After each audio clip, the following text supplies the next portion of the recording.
की सुर्खियों पर। जमशेदपुर पुलिस ने केंद्र सरकार के विभिन्न विभागों में भर्ती के नाम पर ठगी करने वाले गिरोह का किया भंडाफोड़।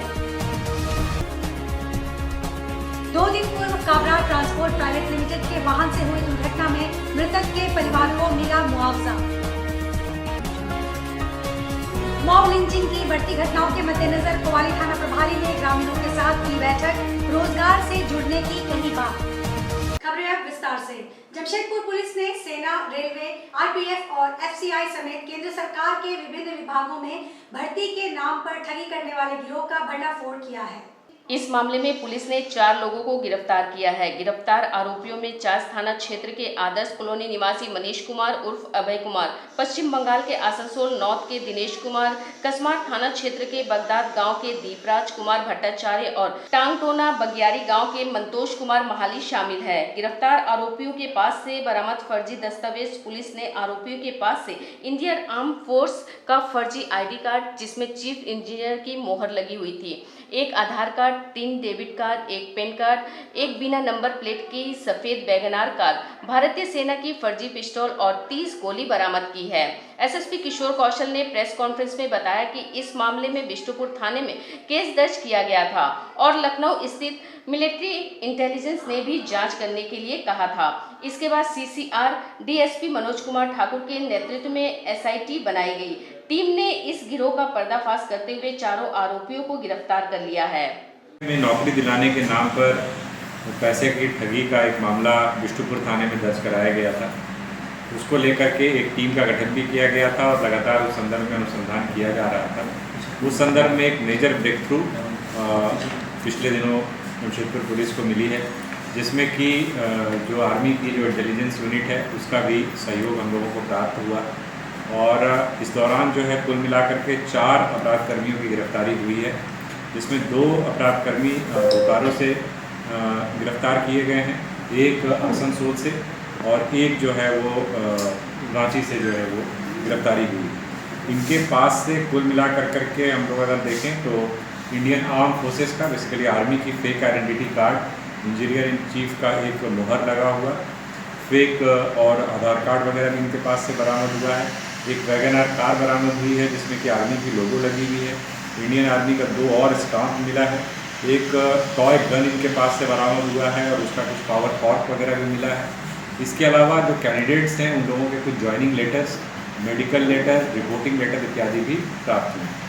बेसिकली अगर इस पूरे प्रकरण की बात करें तो ये बेसिकली एक गिरोह चला रहे थे और उस गिरोह के अंतर्गत ये लोगों से संपर्क स्थापित करके उनको यह वादा करते थे कि उनको नौकरी दिलवाएंगे रेलवे में, आर्मी में, इस तरीके की जो डिफरेंट गवर्नमेंट एजेंसीज़ हैं, FCI है, इन सब में दिलाने का वादा करते थे और उसके आधार पर उनसे पैसे की उगाही थे। जिसमें भी उन्होंने फार्मूला बनाया हुआ था कि बहुत न्यूनतम पैसा ये लोग ऑनलाइन ट्रांजैक्शन के माध्यम से लेते थे 10% टाइप और बाकी पैसा जो है वो कैश लेते थे। कुल मिलाकर के जो है हम लोगों ने जो अभी तक एनालाइज किया है, इनका अकाउंट्स वगैरह का चेक किया है 2022 से अभी तक, तो कुल मिलाकर 1.5 से 2 करोड़ रुपए का ट्रांजैक्शन इनके द्वारा अकाउंट से किया गया।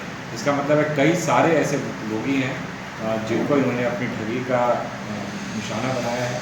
कई सारे भुक्तभोगी हम लोगों के सामने भी आ चुके हैं और एक तरीके से हम कह सकते हैं कि एक व्यक्ति जिसके द्वारा ये मामला दर्ज कराया गया उसमें सतत तौर पर पुलिस के द्वारा अनुसंधान किया गया और गिरोह के मुख्य सदस्यों का एक तरीके से पर्दाफाश किया गया है और अन्य लोगों की गिरफ्तारी अभी उन्हीं शेष है। साथ ही साथ जो विक्टिम्स हुए हैं उनकी भी आइडेंटिफिकेशन अभी जारी है। धारगो मुख्य सड़क पर 2 दिन पूर्व काबरा ट्रांसपोर्ट प्राइवेट लिमिटेड के वाहन से हुई दुर्घटना में मृतक रमेश कुमार के परिवार को 3,20,000 रुपए का मुआवजा प्रदान किया गया है। मृतक रमेश कुमार के परिवार में उनकी पत्नी के अलावा 2 बेटियां हैं, जिनमें एक 10 वर्ष की और दूसरी 1 वर्ष की है। वह 4 भाइयों में से एक थे। यह निर्णय साक्षी थाना प्रभारी आनंद मिश्रा, काबरा ट्रांसपोर्ट के सह मालिक अमित काबरा, भारतीय जनता युवा मोर्चा के जिला अध्यक्ष नीतीश कुशवाहा, भाजपा युवा नेता चिंटू सिंह, ओबीसी मोर्चा के जिला अध्यक्ष सागर राय, आजसू प्रवक्ता अप्पू तिवारी, यादव समाज के युवा नेता प्रताप यादव, राजेश झा और वीरू सिंह, मीरा सिंह, सुषमा कुमारी की संयुक्त बैठक में लिया गया। यह मुआवजा मृतक के परिवार को उनके कठिन समय में थोड़ी राहत प्रदान करने का एक प्रयास है। सभी संबंधित नेताओं ने इस दुख की घड़ी में पीड़ित परिवार के प्रति गहरी संवेदना संवेदना व्यक्त की। दास बस्ती का कोयला टाल स्टाइल का छोटा भाई हम लोग का जैसा था, रमेश यादव। वो अपने गाड़ी में था, खड़ा गाड़ी में वो कुछ कर रहा था। इसी बीच इनकी गाड़ी काबरा ट्रांसपोर्ट की गाड़ी जो है उसको धक्का मारा है और स्पॉट डेथ कर गया। मानवता के नाते हम लोग 2 घंटे से इनके ऑफिस में उसी दिन से, चूँकि घटना 2 दिन पहले की है और उसी दिन से इनसे संपर्क किया जा रहा है, लेकिन इनके कानों में जू नहीं रेंग रही है। मानवता के नाते हम लोग आज इनसे बात करने आए हैं। इन्होंने ऑफिस खाली करके सभी स्टाफों को छुट्टी दे दिया है और हम लोगों को जैसे लगता है कि अपराधी किस्म के इंसान है। बोले कि 10 मिनट रुकिए और पता नहीं क्यों प्रशासन के लोग भी आ गए हैं और दबाव बनाया जा रहा है उसके तरफ से कि आप लोग माने मुआवजा की मांग को मत मानिए। हम लोग चाहते हैं उसकी 2 बेटी, एक 8 साल की बच्ची है और एक 6-7 माह की बच्ची है। ऐसी कुछ व्यवस्था हो ताकि उसके घर परिवार का पालन पोषण हो सके, उसके जीविकोपार्जन का साधन हो सके। उसके घर में दूसरा कोई कमाने वाले नहीं है। उसका गांव जो बेगूसराय है, उसके भाई लोग अपने अपने स्तर से अपने अपनी जगह कमाते खाते हैं। उन लोग का घर में कोई कमाने खाने वाला नहीं है। इस बच्ची को और उस दोनों बच्ची के परिवार को देखने, भरण पोषण करने की एक व्यवस्था होनी चाहिए। यही मांग को लेकर के हम लोग ऑफिस में बैठे हैं। लेकिन दुर्भाग्य है कि 10 मिनट बोल करके गए हैं इस ऑफिस के मालिक और 2 घंटा हो गया, अभी तक आने को नाम नहीं आ रहा। उनके बदले जो है CCR का जीप आ रही है, थाना प्रभारी आ रहे हैं और सभी पुलिस प्रशासन आती है, लेकिन वो बेचारे नगण्य हैं। मॉब लिंचिंग की बढ़ती घटनाओं को देखते हुए कोवाली थाना प्रभारी धनंजय कुमार पासवान द्वारा लोगों को जागरूक किया गया एवं रोजगार से जोड़ने की बात कही। मॉब लिंचिंग की बढ़ती घटनाओं को देखते हुए वरीय पुलिस अधीक्षक के निर्देश पर कोवाली थाना प्रभारी धनंजय कुमार पासवान द्वारा गांगडीह पंचायत के केंद्रमुड़ी में मुखिया कार्तिक मुर्मू की उपस्थिति में एक बैठक का आयोजन किया गया, जिसके माध्यम से आए दिन मॉब लिंचिंग की घटनाओं में बढ़ोतरी को देखते हुए लोगों के बीच जागरूकता अभियान चलाया गया। वहीं थाना प्रभारी धनंजय कुमार पासवान ने मॉब लिंचिंग के बारे में समझाते हुए कहा कि गाय, बकरी या किसी भी वस्तु की चोरी करने आए लोगों के साथ सामूहिक रूप से मारपीट कर हत्या की जाती है तो उसे मॉब लिंचिंग कहा जाता है। यह एक जघन्य अपराध है। इस अपराध से बचना है। अगर कोई चोरी करने आता है तो वह पकड़ा जाता है तो उसे थाना को सूचना दें और थाना को रिपोर्ट करें। कानून को हाथ में न लें और किसी तरह की मारपीट या हत्या न करें जिससे आप जुर्म के भागीदार बन सकते हैं। इससे बचें, कानून की सहायता करें, साथ ही साथ अपनी वस्तुओं की देखभाल अच्छे तरीके से करें। उन्होंने लोगों को खेती के माध्यम से रोजगार से जुड़ने एवं विभिन्न माध्यमों से रोजगार सृजन करने की बात कही। पहले सबसे पहले हम लोग जानेंगे मॉब लिंचिंग के बारे में कि मॉब लिंचिंग है क्या।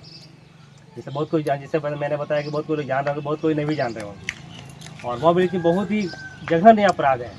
इसमें लेटेस्ट में तो घटना घट जाती है, आवेश में लोग हत्या कर देते हैं, लेकिन बाद में उसका फिर जीवन भर पछताना पड़ता है कि काश मैंने ये घटना नहीं किया होता। ये घटना होती है, अक्सर ये होता है। तो हम ले जाने के मॉब लिंचिंग एक समूह के द्वारा किसी व्यक्ति को हत्या कर देना एक ग्रुप बना करके मॉब लिंचिंग कराता है। जैसे बहुत सारा अपराध हो सकता है, जैसे बकरी चोरी हो गया, गाय चोरी हो गया, या किसी घर में चोरी करने आया और उसको लोग पकड़ के मार दिया। और डाइन बिसाई जो होता है, लोग अक्सर गांव में चलता है ये डाइन बिसाई, लोग बोला कि नहीं तुम ये हो और आरोप लगा कर तो लोग मार देता है। तो इस सब चीज़ से बचना बहुत जरूरी है आज के दिन में। बिरसानगर थाना क्षेत्र के नीलडीह एन्क्लेव के समीप चोरों के आतंक से लोग काफी परेशान हैं। वहीं रात्रि में चोरों ने खड़ी कार के टायर की चोरी की। यह पूरी घटना CCTV कैमरे में कैद हुई।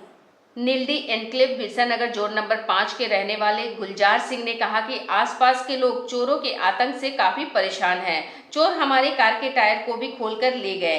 हमने इसकी शिकायत बिरसानगर थाना और SSP को भी की है, लेकिन अब तक कोई कार्रवाई नहीं हुई है। गुलजार सिंह बिरसानगर पीस कमेटी का मेंबर भी हूँ और शांति समिति में हूँ। और लेकिन आप देखिए कि हमारे बिरसानगर 5 नंबर जोन में दिन दिहाड़े रोज चोरियाँ हो रही हैं, जिसके कि पहले एक बार हमारा कार का शीशा तोड़ दिया गया। दोबारा जो कि हम थाना प्रभारी को बताया गया था, उस पर कोई हमको कोई अच्छी कार्रवाई नज़र नहीं आई। दोबारा फिर हमारा एक बगल का पड़ोसी का 2 गैया चोरी हो गई, उस पर भी कोई कार्रवाई नहीं हो पाया है। और कल रात मैं कहीं पार्टी से आ रहा था, मतलब 16 तारीख को रात को 10:45 में कोई 11 नंबर जोन में लड़के ने मुझे पिस्टल दिखाया, जिसको थाना प्रभारी को हमने बिरसानगर को बताया, उसका भी कोई कार्रवाई नहीं हो पाया। और कल रात में हमारे घर के ठीक डॉक्टर अजय कुमार जो सांसद हैं, उसके घर के अपोजिट में हमारा घर है, जहाँ से कार का टायर आपने देखा होगा, क्लिक है उस पर टायर खोल के ले जा रहे हैं। इतने चोरों का हौसला बढ़ गया है कि बिरसा नगर 5 नंबर जून के 27 घर के परिवार सहमे हुए। आपदा में युवाओं की भूमिका विषय पर एक संगोष्ठी का आयोजन किया गया। युवाओं को आपदा प्रबंधन में उनकी महत्वपूर्ण भूमिका के प्रति जागरूक किया गया। युवाओं में ऊर्जा, साहस और नई तकनीकों की समझ होती है, जिससे वे आपदा प्रबंधन में सक्रिय रूप से योगदान दे सकते हैं। सिविल डिफेंस के प्रशिक्षकों ने आपदा स्थितियों में राहत और बचाव कार्य की कार्य प्रणाली के बारे में जानकारी दी। संगोष्ठी में जिले के विभिन्न शैक्षिक संस्थाओं के छात्र छात्राएं, स्वयंसेवी संगठनों, प्रशासनिक अधिकारियों और सिविल डिफेंस के प्रतिनिधियों ने भाग लिया। उन्होंने यह संकल्प लिया कि आपदा के समय वे प्रशासन के साथ मिलकर जन जन की सुरक्षा सुनिश्चित करेंगे और समाज के प्रति अपनी जिम्मेदारी निभाएंगे। बना रहा, जैसे ईस्ट सिंहभूम में, फिर बोकारो जिले में इंडस्ट्रीज का प्रेजेंस होने की वजह से डिज़ास्टर्स का प्रोबेबिलिटी बढ़ जाता है। तो इस वजह से ये इंस्टीट्यूशन यहाँ पे भी है और विभिन्न एक्टिविटीज़ में, विभिन्न वॉलंटरी एक्टिविटीज़ में इनका कंट्रीब्यूशन लगातार देखने को मिला है। सेकेंड, ये का टाइम था, बहुत बुरा दौर था सबके लिए। उस टाइम पे सिविल डिफेंस ने अपना बेस्ट कंट्रीब्यूशन दिया है। कम्युनिटी लेवल में लार्ज स्केल में खाना बना के बंटवाना, फिर डेड बॉडीज़ को बर्न करना, विभिन्न तरीके के एक्टिविटीज़ में ये लोग ने अपना बेहतरीन कंट्रीब्यूशन दिया है। और अभी भी जब मैंने ज्वाइन किया है, मैंने ज्वाइन किए हुए अराउंड 5 मंथ्स हुए हैं और लगातार मैंने देखा है कि सिविल डिफेंस के जो वॉलंटियर्स हैं हमेशा तत्पर रहते हैं और अपना कंट्रीब्यूशन देते हैं। जैसे दशहरा हो गया, फिर छठ हो गया, घाटों में इनका डेपुटेशन होता है, गोताखोर लोग होते हैं। और अभी जैसे हाल फिलहाल में संक्रांति था, महाशिवरात्रि था, उनमें भी वॉलंटियर्स का डेपुटेशन हुआ है। उसके अलावा कंटिन्यूसली मैंने देखा है कि सिविल डिफेंस द्वारा ट्रेनिंग प्रोग्राम्स कंडक्ट कराया जाता है विभिन्न वर्टिकल्स में, जैसे कि फायर सेफ्टी है, फर्स्ट एड है, मेंटल हेल्थ है, CPR है। इस टाइप के ट्रेनिंग्स लगातार कराया जा रहा है और आगे भी हम लोगों ने एज अ टीम मिल के एक कैलेंडर भी बनाया है, जिसमें हमारे ट्रेनर्स जो है स्कूल्स में जाके इम्पॉर्टेंट मैटर्स पे ट्रेनिंग देंगे, जैसे कि CPR, सेल्फ डिफेंस एक्सेट्रा। 2022 में बंद हुए बिहार राफिया इंडस्ट्रीज लिमिटेड के 60 स्थायी मजदूरों को गुरुवार के दिन फाइनल सेटलमेंट मिला। मजदूरों को कोल्हान मजदूर यूनियन के प्रयास से फाइनल सेटलमेंट मिला है। मजदूरों को फाइनल सेटलमेंट का चेक आज आदित्यपुर M टाइप दुर्गा पूजा मैदान में पूर्व केंद्रीय मंत्री अर्जुन मुंडा और पूर्व विधायक अरविंद सिंह ने सौंपा। आदित्यपुर औद्योगिक क्षेत्र के फेज 3 में स्थित बिहार राफिया इंडस्ट्री लिमिटेड और जमशेदपुर वेलपैक इंडस्ट्री लिमिटेड के सभी 60 स्थानीय मजदूर फाइनल सेटलमेंट को लेकर आंदोलनरत थे। मामला NCLT में अब भी विचाराधीन है। बता दें कि कोल्हान मजदूर यूनियन ने मजदूरों को हक दिलाने के लिए 2 साल तक लंबी लड़ाई लड़ी। आखिरकार 60 मजदूरों को आज फाइनल सेटलमेंट की राशि मिली। यूनियन के अध्यक्ष पूर्व विधायक अरविंद सिंह ने कहा कि बिहार राफिया कंपनी नवंबर 2022 में अचानक बंद हो गई थी। प्रबंधन ने 2 महीने का पेमेंट ले ऑफ के तहत दिया था, जिसके बाद से प्रबंधन ने हाथ खड़े कर दिए थे। मजदूर खाने को मोहताज हो गए थे। कंपनी बंद होने के कारण मजदूर हमारे कोल्हान मजदूर यूनियन की शरण में आए थे, जिसके बाद यूनियन के प्रयास से आज प्रबंधन ने करीब 60 मजदूरों को फाइनल सेटलमेंट की राशि दी है। चल गई थी, उसके बाद हम लोगों ने मैनेजमेंट से बातचीत करके, क्योंकि मैनेजमेंट का पता उता नहीं था, कोई कंपनी में था भी नहीं, तो फिर हम लोगों ने कांटेक्ट किया और कांटेक्ट करके फिर उन लोगों को, तो आज इन लोगों को हम लोग चेक दे रहे हैं, जिसका भी फुल एंड फाइनल हुआ है, मतलब सब लोगों का जो अमाउंट है उसमें करीब किसी का 1.5 लाख, 2 लाख, 80,000, 90,000, 40,000 जो जैसा है सब कुछ चेक देके हम लोग कर रहे हैं। महाशिवरात्रि को लेकर सोनारी दोमुहाली 2 नदियों के संगम पर बनारस की गंगा आरती की तर्ज पर महाआरती का आयोजन किया गया, जहां बनारस से आए 21 पुजारी ने स्वर्ण रेखा और खरकई नदी की आरती की। इस दौरान झारखंड के पूर्व मंत्री बन्ना गुप्ता समेत हजारों लोग यहां पहुंचे और महाआरती का आनंद लिया। इस दौरान 2 नदियों का संगम स्थल हर हर महादेव के जयकारों से गूंज उठा। महाआरती शुरू होते ही आतिशबाजी से यहाँ की शोभा सुंदरता और बढ़ गई। लोग मंत्रमुग्ध हो गए।